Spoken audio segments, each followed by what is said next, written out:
Considering the evolving security situation, a lot of experts have said that we need something like an Asian NATO. I know that the Quad has often been called an Asian NATO, but we are far from a mutual security umbrella in the Quad. Do you think that having a grouping like that is going to help, or will it exacerbate the tensions? And if we were to have such a group, who would you see as part of it? Asian NATO? Yes. Well, you know, the origins of ASEAN have to do with something like that.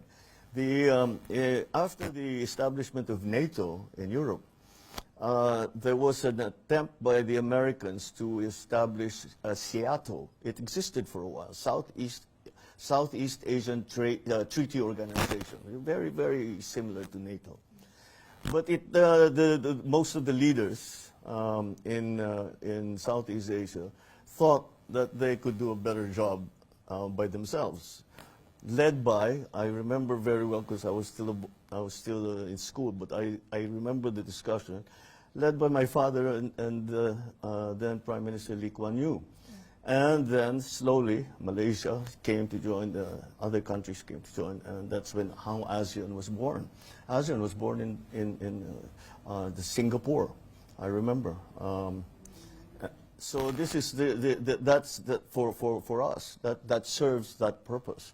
That serves the purpose for that aggregation. However, since we now define the region that needs to work together as Indo-Pacific, then ASEAN may be no longer enough. Maybe there has to be more. But even if you watch ASEAN has involved more and more countries every time that we have our summits. And we have ASEAN, we have the ASEAN, we have the APEC, we have the ASEAN Plus Plus, we have the ASEAN Plus Gulf countries, we have the ASEAN Plus China. And so it's evolving that way, and it's evolving. So although they are not members, and we just welcomed, we're about to welcome Timor-Leste as a full member from observer status. But although they're not members, they're very, very much part of the discussion now. And I think that's absolutely the right way, the right direction to go, because these forces of instability that we have just been suffering. Number one, we still are, for all intents and purposes, still suffering some of the ravages of COVID. So there is that. So and then the wars all around the world, and then now the impending trade war.